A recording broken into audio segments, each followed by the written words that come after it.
নির্মোচন লিখেছেন ফাবিয়াহ মোমো। আজকে রয়েছে গল্পটির ৪২তম পর্ব। গল্প পাঠে আছি আমি মীরা। হাত থেকে ছবিটা ছুঁড়ে ফেলে দিতেই জানালা দিয়ে ঢোকা শীতল বাতাসে দপ করে নিভল ছোট্ট মোম। পুরো ঘর কয়লা মাখা অন্ধকারে ছেয়ে গেলে হঠাৎ কর্ণকুহরে পদশব্দ শুনতে পেল ফিহা। সে ঘরে ঢোকার সময় চিলে কোঠার দরজাটা সরু ফাঁক করে চাপিয়ে দিয়েছিল। এখন সেই দরজার বাইরে ছাদের বুকে কেউ একজন এই মুখপথে হাঁটা দিয়ে ফোনে কথাবার্তা চালাচ্ছে। টেবিল থেকে থাবা দিয়ে ফোনটা ডান হাতে তুলে আস্তে আস্তে খুব সাবধানে দরজার ওখানটায় চুপ করে দাঁড়ালো সে। জানি না, ছোটবেলা থেকে আমি ওনাকে পছন্দ করতাম না, এটাই বলবো।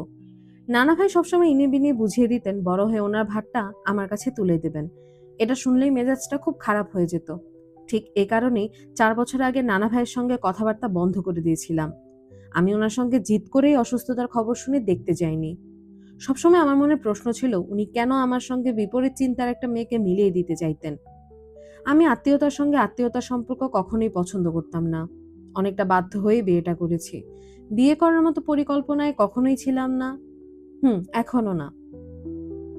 ফোনে কথা বলতে থাকা সাইদ অন্যমনস্কভাবে দরজার বুকে চাপ দিতেই আস্তে করে সেটা খুলে যায়। হ্যাঁ, ইচ্ছে ছিল না, তবুও করতে। কথাটুকু আর পূরণ করবার মতো অবস্থা রইল না। ঘরের ভেতর উপস্থিত থাকা আবছায়া মূর্তিটা দেখতে পেয়ে, হ্যালো সাইদ, হ্যালো বলতে থাকা ফোনের অপর প্রান্তের ব্যক্তিটি ক্রমাগত ডাকাডাকি শুরু করে দিল। সাইদ দু চোখ জুড়ে আশ্চর্য রকম শঙ্কিত ভাব ফুটিয়ে বলল, আপনি এখানে কেন? অশ্রু মিশ্রিত চোখ দুটো জবাব না ছুড়ে ওভাবেই শক্ত মুখ করে চিলেকোঠা থেকে বেরিয়ে যায়। পায়ের ব্যথাটা না থাকলে আজ এখনই দৌড় লাগিয়ে এখান থেকে ছুটে পালাতো। পালাতো সব সুন্দর সুন্দর স্মৃতিগুলো থেকে। বীর পায়ে লোকটাকে পাশ কাটিয়ে রক্তিম চক্ষুর অশ্রুগুলো নিঃশব্দে ছেড়ে বেরিয়ে গেল ফিহা। মানসপটের একমাত্র প্রিয় মুক্তির ক্রোধ সংবলিত অশ্রুমাখা অবস্থা দেখে প্রথমবারের মতো শঙ্কিত কিংকর্তব্য বিমূঢ় হয়ে যায় সাইদ। মাথার ওপর যেন বজ্রকণ্ঠে ফেটে পড়েছে সুবিশাল আকাশ। কলটা কেটে ঝড়ের গতিতে সে ঢুকে পড়ল চিলে কোঠার ভেতরে। সুইচ টিপে আলো জ্বালাতেই চেয়ারের নিচে আবিষ্কার করল সেই সর্বনাশা বস্তুটি। খানিক ঝুঁকে ভয়ঙ্কর বস্তুটির চোখের সম্মুখে তুলে ধরতেই থমথমে করা অনির্বচনীয় ক্রোধে দুচোখ পাথর হয়ে যায়। বুঝতে বাকি রইল না জীবনের চরম ভুলটা সে করে ফেলেছে ভোরের দিকে। ছবিটা পুরানো একটা ফাইল চেক করতে গিয়ে বোধহয় ভুলবশত পড়ে গিয়েছিল। এই ছবিটা কত খারাপভাবে তার প্রিয় মানুষের অন্তর ছারখার করে দিয়েছে তা চিন্তাও করতে পারছে না সাইদ। কিভাবে সহ্য করছে এই রগরগে ঘটনার দৃশ্য? নাবিলা কি শুনতে পেয়েছে ফোনে কি কথাবার্তা উচ্চারণ করেছিল সাইদ? শুনেছে কি সব?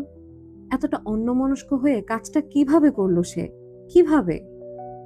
রাগে ক্ষোভে জর্জরিত হয়ে একটানে ছবিটা কুটি কুটি করে ছিঁড়ে ফেললো ফ্লোরে। এই এক টুকরো মিথ্যে অতীতের দৃশ্য ও সারল্য ভরা চোখ দুটিতে এনে দিয়েছে ঘোর বর্ষার অশ্রু। না চাইতেই দুঃখ দিয়ে ফেলেছে মেয়েটার ছোট্ট নিষ্পাপ অন্তরে। উত্তপ্ত ক্রোধে টেবিলের ওপর সর্বশক্তিতে এক ঘুষি কষালো সাইদ। ভয়াল ঘুষির তীব্রতায় টেবিলের ওপর সব জিনিস কয়েক ইঞ্চি শূন্যে উঠে ফের নিজ স্থানে হুমড়ি খেয়ে পড়ল। ছাদ থেকে বেরিয়ে রুমের কাছাকাছি পৌঁছতেই আচমকা থমকে যেতে হলো সাইদকে। রুমের দরজা ভেতর থেকে বন্ধ। জোরে একঘা ঘুষি বসাতে গিয়েও থামিয়ে ফেলল হাত। বিকট শব্দ করা যাবে না। রাত ৯টার পর নিজ কক্ষের ইজি চেয়ারে বিশ্রাম করছে তার মা। আপাত চোখে বাবার কাছেও ঘোলাটে হয়ে ধরা দেবে ব্যাপারটা। সে চায় না স্বামী স্ত্রীর মধ্যকার ব্যাপারগুলো ৪ দেয়ালের বাইরে পৌঁছুক। উত্তপ্ত মস্তিষ্কের দপদপ করা নার্ভগুলো শান্ত করে বুক ভরা দম ছাড়ল। দরজায় ঠক ঠক করাঘাত করে মৃদু শব্দে বলল, নাবিলা, বাড়িতে এখন বাবা মা দুজনেই আছেন। এমন কিছু করবেন না যাতে ওনাদের চোখে সন্দেহের কিছু লাগে। দরজা খুলুন। আপনি আমার সঙ্গে এ বিষয়ে আলোচনা করুন। Open the door, I request, please. সাইদ বা চোখের কোণ দিয়ে নজর রাখছে এদিকে কেউ আসছে কিনা। গলার স্বর কয়েক ধাপ আরো নিচু করে ভীষণ প্রশ্রয় মাখিয়ে বলল, আপনি কষ্ট পাচ্ছেন আমি বুঝতে পারছি ওয়াইফ। এই মুহূর্তে আলোচনা না করলে আপনি একটা ভুল ধারণা পুষে বসে থাকবেন। দরজাটা খুলুন নাবিলা, আমার সাথে কথা বলুন। এরকম স্টাবার্ন বিহেভ করলে পরিস্থিতি আরো জটিল হবে। কথা শুনুন আমার। কথাটা বলে উঠতেই এবারের করাঘাতটা আগের তুলনায় দ্বিগুণ তীব্রতায় করে বসলো সাইদ, যেন বোঝাতে চাইল কথা বলার চাইতে গুরুত্বপূর্ণ কর্ম এই মুহূর্তে আর দ্বিতীয়টি নেই। ভিতর থেকে কোনো সাড়া শব্দ এলো না কোনো ক্রন্দনরত সুর। এটা সুলক্ষণ নয়। কিছু একটা ভেবে দরজার কাছ থেকে চট করে সরে এলো সাইদ। চটপট ট্রাউজারের ডান পকেটে হাত ঢুকিয়ে বের করে আনলো ফোন। মনে মনে দুর্বার গতিতে ভেবে নিচ্ছে আগামী 24 ঘন্টার ভেতর কোন গুরুত্বপূর্ণ কাজটা করতে চলেছে সে। একটুও কালবিলম্ব না করে ফোনটা কানে চেপে লাবিব খন্দকারের সেলফোন সংযোগে কল পৌঁছল। লাবিব সদাহাস্যভাব বজায় রেখে বলল, কলটা তখন কেটে দিলি কেন? তোর দস্যুরানি চলে। কথাটা আর শেষ করতে দিল না সাইদ। রুদ্ধস্বরে কাটকাট জবানে বলে উঠল, বাডি, আই নিড হেল্প। আগামীকাল উপবন এক্সপ্রেসের এসি বার্থের 2টো টিকিট কনফার্ম করে দে। আমি যাচ্ছি। যোগাযন্ত্র যা প্রয়োজন সেগুলো আমাকে জানিয়ে দিলে ভালো হয়। আমি ওরকম প্রস্তুতি নিয়েই বেরোবো। পানির বোতলে মুখ লাগিয়ে সবে গাল ভর্তি পানিটা গিলতে যাচ্ছিল লাবিব। হঠাৎ ওপাশ থেকে চরম আশ্চর্যজনক কথাটা শুনে ফস করে পানিটা সারা ফ্লোর ভাসিয়ে পড়ল। ধপ করে বোতলটা ডেস্কের উপর রাখতেই বা হাতের উল্টো পিঠে ঠোঁট মুছতে মুছতে বলল, সাইদ, এতটা আনপ্রেডিক্টেবল আচরণ করা সহ্য করা যায় না। তুই একটু আগে আদিবের দেওয়া মার্মেড রিসর্টের হানিমুন প্যাকেজটা রিজেক্ট করে দিলি। সেখানে জোর গলায় অজুহাত দেখালি Cox's Bazar is too far from Dhaka. আর এখন তুই প্ল্যান ঘুরিয়ে সিলেট কনফার্মেশনের জন্য বলছিস। Are you okay? এই সি বিচ জায়গাটা কমন, হই হুল্লোড় হয় এমন জায়গায় যাওয়াটা পছন্দ করব না। ওনার পছন্দ মতো নেচার ভিউ প্লেসে নিয়ে যেতে যাচ্ছি। হঠাৎ মনে হলো Sylhet will be perfect for her stay. Just এটাই কারণ? আর কোনো সমস্যা নেই? তুই মিথ্যা চাপা ছাড়বি না বলে দিচ্ছি। যা সত্য তাই বললাম। আমাকে টিকিটের কপিটা পাঠিয়ে দিলে ভালো হয়। আই ওয়ান্ট টু গো দেয়ার। ওকে, পাঠিয়ে দিচ্ছি। দুলাভাইকে দিয়ে করাতে মাত্র 2 মিনিটের ব্যাপার। কিন্তু তুই যে হঠাৎ করে সিদ্ধান্ত বদলানোর মতো রাক্ষস না, ওটা আমি খুব ভালো করেই জানি। বিস্তারিত ঘটনা পরে জিজ্ঞেস করব।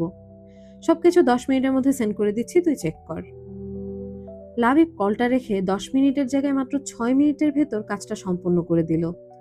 বড় বোন লামিয়ার স্বামী বাংলাদেশ রেলওয়ে সেক্টরের একজন উচ্চপদস্থ কর্মকর্তা, তাই উপবন এক্সপ্রেসের এসি বার টিকিট কনফার্ম করতে ঝামেলা হলো না। টুংটাং শব্দে নতুন একটা মেইল বার্তা ফোনের স্ক্রিনে ফুটে উঠলে কালোমণির ধারালো চক্ষু দুটো টিকিটের তথ্যটা ধারণ করল। আগামীকাল রাত 8:30-এর দিকে কমলাপুর রেলওয়ে স্টেশন থেকে যাত্রা শুরু এবং শেষ গন্তব্য শ্রীমঙ্গল। লাবিবকে ছোট্ট মেসেজে থ্যাঙ্কস জানিয়ে এবার সাইদ মোক্ষম কাজটা শুরু করলো। ফোনের ব্যাক কভারটা একটানে খুলে ফেলে সেখান থেকে বের করে আনলো ছোট্ট একটা স্পেয়ার কি, অত্যন্ত গোপন। ফটাফট ব্যাক কভারটা ফোনে লাগিয়ে চাবি ঘুরিয়ে দিল নবের কি হলে। হালকা একটা মোচড় দিতে ঘোত করে আনলক হলো বন্ধ দরজা।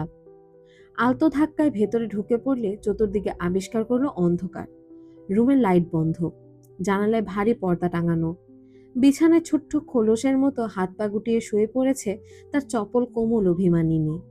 অভিমানিনীর মিঠে খুশবু ভরা কোমল গায়ে আজ কম্বলের ভারী আলিঙ্গন। অথচ এই কম্বলের পরিবর্তে নিজস্ব পুরুষের বুকের উত্তাপে মুখ না নুকলে দু চোখের পাতা এক করতে পারত না। ছোট্ট মুঠির ভেতর খামচে ঘুমুতো টি শার্টের কাপড়টুকু। শক্ত দেহের মাঝে কাঠবিড়ালির মতো ঘুমিয়ে পড়তো ওইটুকু প্রাঞ্জল মুখ। সে ছোট্ট মিষ্টি মুখটা তীর করে কেঁপে উঠছে কম্বলের নিচে। অসহ্য দগ্ধক্রিয়ায় দগ্ধ হচ্ছে হৃদয়। আড়াল করে নিয়েছে অশ্রুসিক্ত চোখ। দু ঠোঁট মুচড়ে গিলে যাচ্ছে কান্নাটুকু। মন বলছে এই মুহূর্তে উত্তপ্ত বিষয়টা নিয়ে আলোচনা করার ফল সুবিধাজনক হবে না, অপেক্ষা করা যাক। নির্ঘুম এক রাত্রি জাগরণের মধ্য দিয়ে আকাশে উকি দিয়েছে ভোরের সূর্য। কিছু অসংজ্ঞায়িত কথা, দুর্মর ভাবনা, কোমল পাজরে আঘাত করা দুর্বহ ব্যথা নিয়ে কাটিয়ে দিয়েছে গোটা এক রাত। বড় দুঃসহ অসহ্যকর রাত। এক একটি প্রহর কেটেছে জাতাকলে পিষ্ট করা ছোট্ট মনটি পিষে পিষে। রি রি করে কানের কর্ণকুহরে বেজেছে ওই ফোন আলাপের চরম কথাগুলো। চোখের পর্দায় স্পষ্ট নিখুঁত ভেসে উঠেছে সেই যুগলবন্দি ছবিটির দৃশ্যপট। যেই খয়েরি ওষ্ঠযুগলে আঙুল বসিয়ে ওই নারীটি চুপ করাচ্ছিল, সেই পুরুষটু ওষ্ঠযুগল ও ঠোঁট দুটিকে আপ্রাণ ছুঁয়ে দিয়েছে। কতটুকু মন পাগল করা আদর করেছে ওকে, কতটুকু স্পষ্টরূপে বুঝিয়েছে সে শুধু ওরই, তা আজ মুখ ফুটে বলা দুষ্কর। শুধু মনে আছে ব্যালকনির খোলা জানলাটায় খুব আপন করে মানুষটাকে অনুভব করেছিল ফিহা। রন্ধ্রে রন্ধ্রে মিশে যাচ্ছিল গুরু গম্ভীর পুরুষটার একান্ত পরশের মাঝে। ইচ্ছে করছিল তার জড়িয়ে ধরা পেশল বাহুর মধ্যে সময়টুকু স্থির হয়ে যাক। গতকাল সেই কাছের পুরুষটির নিম্ন ওষ্ঠে অন্য নারীর আঙুল স্পর্শ দেখে নিজেকে মনে হচ্ছিল অপাত্তেয়। টেবিলে থাকা আংটি, দুজনের স্থিরবিদ্ধ চাহনি, মেয়েটার মুখে এক টুকরো হাসি ঝুলে থাকা অবস্থাটুকু স্পষ্টরূপে জানান দিয়েছে সুখী যুগল হিসেবে। তবে কি সেদিন আংটি পরিয়ে প্রস্তাব রাখার দিনক্ষণ ধার্য ছিল? গম্ভীর কুমার কি মন থেকে ভালোবাসতো ছবির অনিন্দ সুন্দর মেয়েটিকে? তবে কি এই অজুহাতে ফিহাকে সকলের সম্মুখে ফিহা সম্বোধন করতে নারাজ? কি কারণ ছিল যে কারণটুকুর জন্য এত সুন্দর একটি সম্পর্ক দুখণ্ড হয়ে ভেঙে যায়? আজ হঠাৎ করে মনে পড়ল ও কিছুই জানে না মানুষটার অতীত, বর্তমান বা ভবিষ্যৎ নিয়ে। কিছুই না।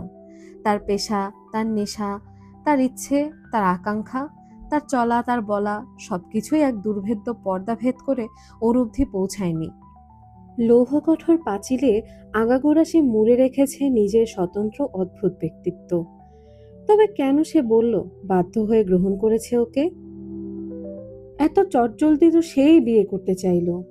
এর আড়ালে সত্যিকার ঘটনাটুকু কি? কি আছে এর পেছনে গুরু অদ্ভুত সত্যটা? কেন বাড়ির বাইরে ফিট করা হয়েছে অজ্ঞাত ছদ্মপ্রহরী? সকালে নাস্তা পর্ব চলাকালে সাইদ সবাইকে জানিয়ে দেয় আজ সে সিলেট রওনা হচ্ছে নাবিলাকে নিয়ে। ভ্রমণের সম্পূর্ণ কার্যক্রম গ্রহণ করেছে বন্ধু লাবিব খন্দকার।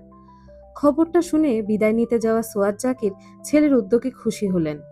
আফসানা খবরটা শুনে প্রথম মিনিট দূর সিলেটের আবহাওয়া নিয়ে ভারী দুশ্চিন্তায় কপাল কুঁচকে থাকলেও দুজনের সময় কাটানোর মতো সুবর্ণ সুযোগ দেখতে পেয়ে ব্যস্ত হলেন বৌমার কাজে হাত লাগিয়ে দিতে। 3 দিনের জন্য প্রান্তের পোশাক সহ প্রয়োজনীয় সামগ্রী পুরোদস্তুর বুঝিয়ে দিলেন ফিহাকে। জানা ঝিমঝিম করা অসহ্য মাইগ্রেনের খবরটা কাউকে আর দেয়নি ফিহা। মুখ ফুটে কাউকে বলার মতো মানসিকতা এবং সিলেট না যাওয়ার ইচ্ছেটুকু ব্যক্ত করার প্রবৃত্তি ওর ছিল না। ও চাইছিল না এই চির ধরা সম্পর্কটা নিয়ে বাইরে কোনো সন্দেহ জাগ্রত হোক। বাবা মার কান অব্দি পৌঁছালে গোটা পরিবার কেমন অকুলপাথার দুশ্চিন্তায় পড়বে সেটা বাক্যে বলার অপেক্ষা রাখে না। নিজেকে বাইরে থেকে সর্বাত্মক স্বাভাবিক দেখাবার চেষ্টায় ঠোঁটে মিথ্যে হাসিটা ঝুলিয়ে রেখেছে। বুঝতে দেয়নি সাত সকালে চোখ ফোলার কারণটুকুর পেছনে কোনো অ্যালার্জি ঘটিত সমস্যা নয়, বরং লুকিয়ে রয়েছে বুকের ভেতর বন্দি আগুন। বিকেল 4টার সময় ব্ল্যাক মাম্বা খ্যাত গাড়িটা নিয়ে পুরো দস্তুর তৈরি হলো সাইদ। লাগেজ তো গাড়ির পেছনে তুলে দিয়ে বাড়ির বাইরে থাকা নির্দিষ্ট দিকে চক্ষু ইশারা পৌঁছে দিল, যেন আড়ালে বুঝিয়ে দিল তার অনুপস্থিতিতে 24 ঘন্টা যেন কট্টর নিরাপত্তা থাকে এখানে। রাস্তার ওপাশে অপরিচ্ছন্ন বস্তার উপর হাত পা কুকড়ে জটাধারী এক ভিক্ষুক চুপটি করে বসে আছে। শতছিন্ন নোংরা এক কাঁথায় শরীর মুড়িয়ে প্রচণ্ড শীতে ঠকঠক করে কাঁপছে ভিক্ষুক। অসহায় নয়নে তাকেই দেখছে সুবিশাল গেটের বাইরে কালো রঙের থামানো গাড়িটি। গাড়ির ভেতর প্রবেশ করছে গাঢ় নীল রঙের সুতির জামা পরা ফুটফুটে সুন্দর একটি মেয়ে। চুলগুলো ডানে সিধি করে ছেড়ে রাখা, অসম্ভব পাতলা বলে মৃদু বাতাসের ঝাপটায় গাড়িতে বসতে বসতে পিঠের ঝরঝরে চুলগুলো ভীষণ উড়ল। গেটের কাছে দুটো মহিলাকে দেখলো বিদায় জানাতে। তার মধ্য থেকে একজন ভারিক্কি মুখে যাত্রাপথে নানা উপদেশ দিচ্ছে লোকটাকে এক দেখাতেই আলাদাভাবে চেনা সম্ভব। আজ তাকে কালো রঙের শার্টে দেখতে পেল না ভিক্ষুক। ধূসর বর্ণের ফর্মাল শার্ট পরা, কালো প্যান্ট এবং বাঁ হাতে ঝুলানো লম্বা একটা কালো রঙের ওভারকোট দেখতে পেল। গাড়ির দরজাটা খটাস করে আটকে দিতেই ভিক্ষার থালাটা নিয়ে একান্তভাবে প্রস্তুত হলো কিছু উপঢৌকনের আশায়।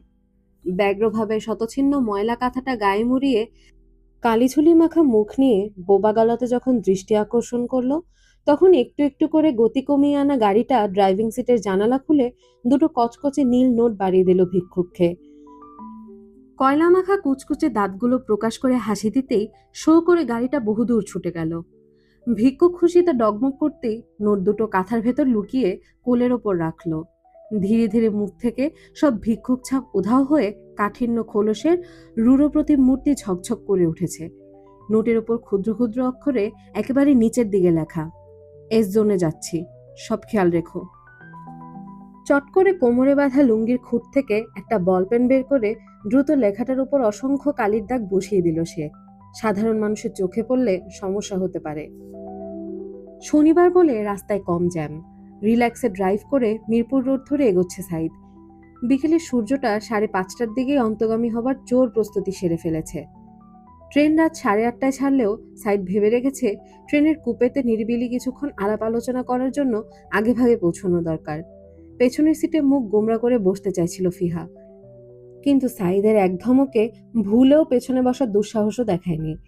সেই থেকে মুখটা জানালার দিকে তাক করে সাইদের দৃষ্টি থেকে বহু দূরে সরিয়ে রেখেছে। বিয়ের পর এই প্রথম ওকে স্ত্রী হিসেবে বাইরে নিয়ে বেরোলো সাইদ, কিন্তু সম্পর্কের ভেতর গুমটপূর্ণ অবস্থা দেখে লং ড্রাইভের আমেজটাও ঠিকভাবে উপভোগ করার সুযোগ হচ্ছে না। গলাটা ঈষৎ খাকারি দিয়ে ফিহার মনোযোগ আকর্ষণ করে বলল, আপনি ব্যাপারটা নিয়ে যত তাড়াতাড়ি আলোচনা করবেন তত মঙ্গল। আমি চাই না সিলেটের মতো সুন্দর একটা পরিবেশে মনোদোষ কারো বিপত্তি ঘটুক। যে সংক্রান্ত ব্যাপারে কাউন্টার করতে চান আপনি আমাকে করতে পারেন নাবিলা, আমি এক্সপ্লেনেশন দেওয়ার চেষ্টা করব। ভরাট কণ্ঠের কথাগুলো কর্ণপাত হলেও ইচ্ছে করল না সাড়া দিতে। ফিহা দুঠোঁট সিলাই করে গায়ে মুড়োনো ভারী শালটা দিয়ে আটসাট হয়ে বসে রয়েছে। মনের দুয়ারে আগল বসানো ভাবটা ইস্পাত পারদর্শী নার্ভে ঠাহর করতে পেরে বাক্যের স্ফুরণ আবার ঘটালো সাইদ। গাড়ির স্পিড 40 থেকে 60-এর দিকে টানতে টানতে বলল, মুখ বন্ধ করে রাখার জন্য আপনাকে বাইরে আনা হয়নি নাবিলা। ছাদের চিলেকোঠে ঢোকার পারমিশন আমি আমার জননীকেও যেখানে দেইনি, সেখানে আপনি 2 দিন ঢুকে 2 ধরনের কর্মকাণ্ড করে এসেছেন। মনে হয় না সেসব প্রসঙ্গে একটাও কথা তুলেছি, না দেখিয়েছি হাইপার অ্যাক্ট। মুখ বন্ধ রেখে আপনি আমার মেজাজ খারাপ করছেন। ঝট করে বারুদের মাথায় আগুন ঝলসে ওঠার মতো ক্ষেপে উঠল ফিহা।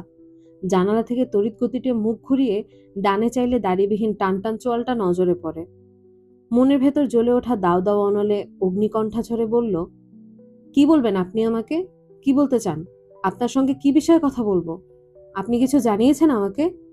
নিজের এই বাহ্যিক খোলসটা বাদে একটা কিছু নিজের সম্পর্কে জানিয়েছেন? তাহলে কিভাবে আশা করছেন আমি আপনার ব্যাপারে সহজ হয়ে কালকের ঘটনাটা স্বাভাবিক হব? সমস্ত রাগ ক্ষেদ ক্ষোভ মাখিয়ে তীব্র আক্রোশে ফেটে পড়তে চাইছিল ফিহা। গলার স্বর উঁচু করে কথা বলাটা স্বভাবে না থাকলেও উত্তপ্ত ক্রোধের সময় একেবারেই আয়ত্তে থাকে না। পাশ থেকে সাইদ সরগরম অবস্থা ঠাউর করতে পেরে বেশ ঠান্ডা হয়ে থাকলো। স্ত্রীর রাগান্বিত ক্রুদ্ধ ব্যবহারে সে নিজের মেজাজে বিভৎসতা প্রকাশে ফুটালো না। একটু থেমে আবারও ফিহার জ্বালাময়ী ক্রোধের চোয়াল শক্ত করে বলে ওঠে, আপনি কেন?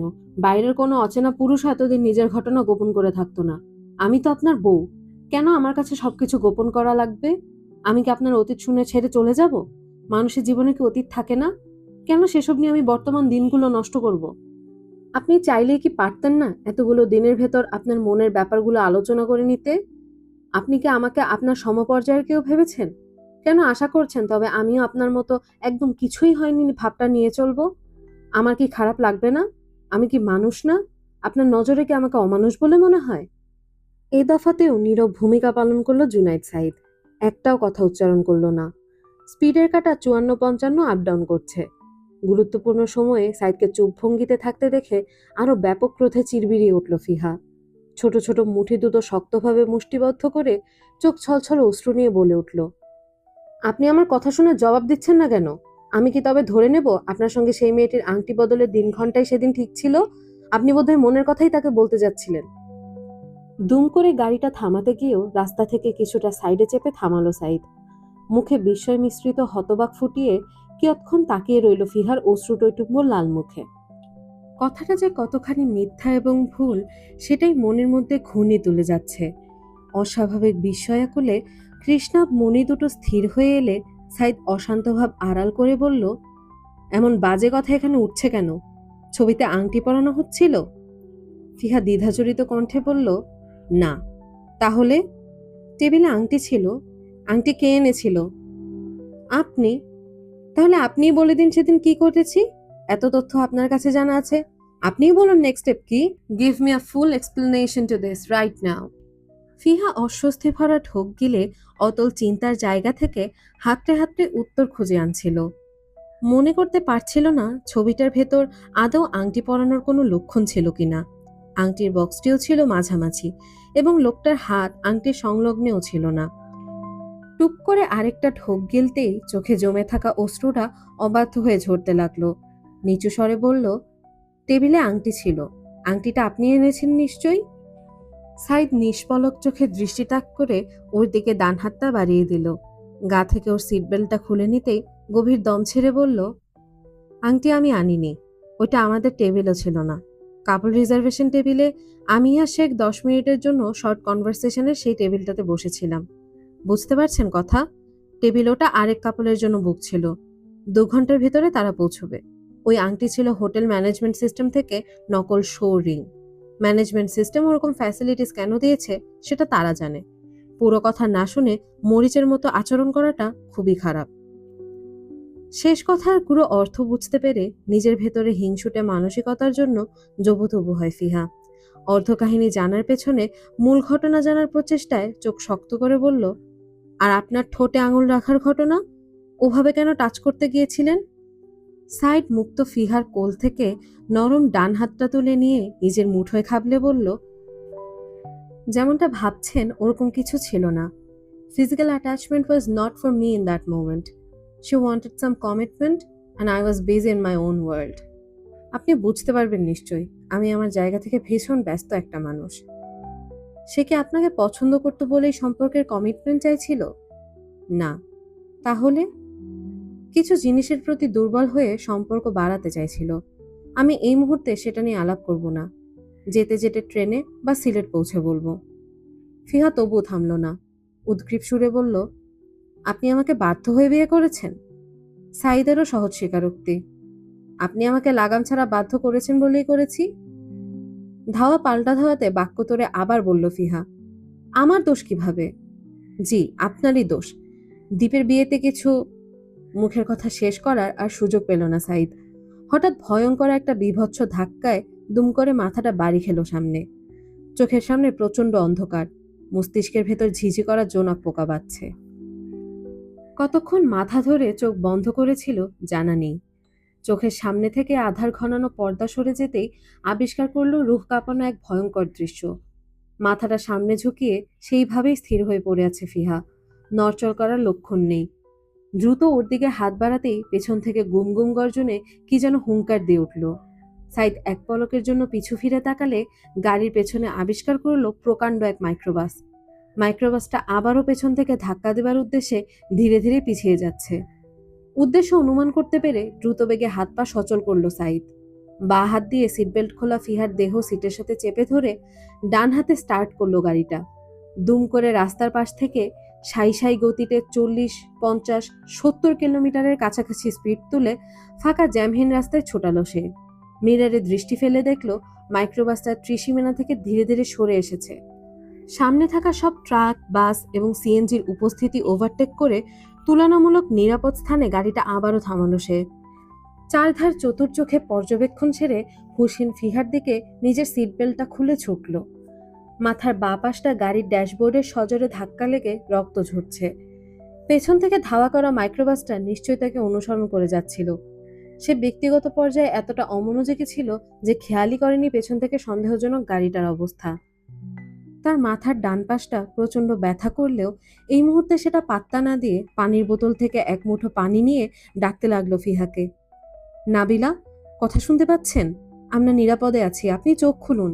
নাবিলা, শুনতে পাচ্ছেন আমার কথা? নাবিলা। মুঠো মুঠো পানি চোখে মুখে ছিটাতে থাকলে এক পর্যায়ে চোখ খুলে তাকাতে শুরু করলো ফিহা। মাথার বাপাসটা বৈদ্যুতিক শকের মতো চিলিক দিয়ে উঠলে চোখ খিচুনি মেরে স্থির হয়ে রইল। অনুমান করতে পারছে কানের পাশে ভিজভিজে শীতল স্রোত। সাইদ খালি বোতলটা জানালা দিয়ে ফেলে গাড়িতে মজুদ ইমার্জেন্সি মেডিকেল কিটটা লাগেজ থেকে বের করে আনলো। এই মুহূর্তে ডাক্তারের শরণাপন্ন হওয়াটা অতীব জরুরি। ফাহাদ সিএমএইচে ব্যস্ত আছে কিনা বুঝতে পারছে না, তবু স্ত্রীর ব্যাপারে একদম অবহেলা না করে কলটা সে করেই বসলো। কানে শ্রবণ করা সব ডাক্তারি কলাকৌশল সূক্ষ্মভাবে না পারলেও কপালের বাঁ পাশ থেকে রক্ত পড়া বন্ধ এবং জায়গা মতো ভালো ব্যান্ডেজ করে দিল সে। নিজ হাতে রক্ত মাখামাখি অবস্থা পানি দিয়ে ধুয়ে নিতেই কবজির রিস্টওয়াচ জানান দিল সন্ধ্যা 6:30।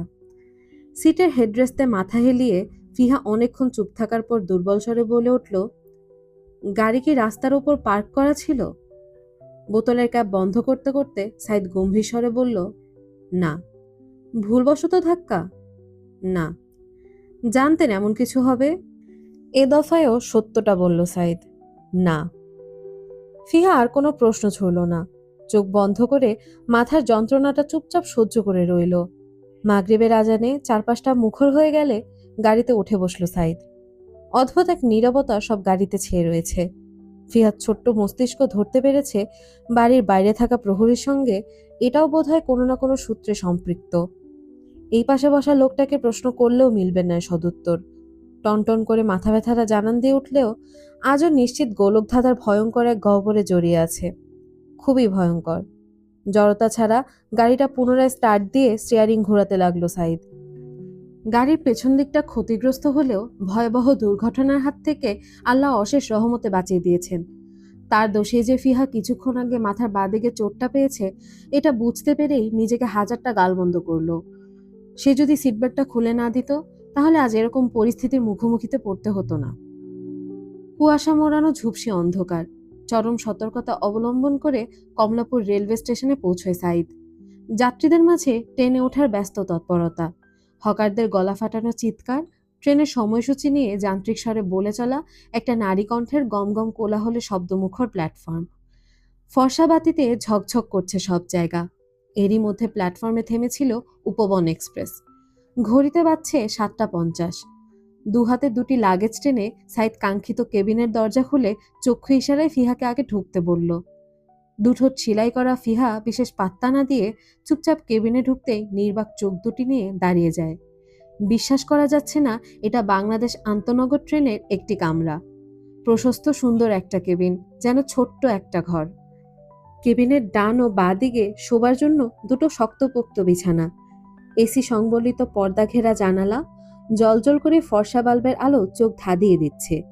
নিজেদের মতো ছোট্ট কেবিনটা ব্যবহারের জন্য প্রয়োজনীয় প্রাইভেসিটুকু বরাদ্দ করা। ভীষণ পছন্দ হয়ে গেল ছিমছাম ছোট্ট কেবিনটা। হঠাৎ বাইরে থেকে কান ফাটানো বজ্রগম্ভীর হুইসেলটা বেজে উঠলে মৃদু ছন্দে গতিশীল হয় উপবন এক্সপ্রেস।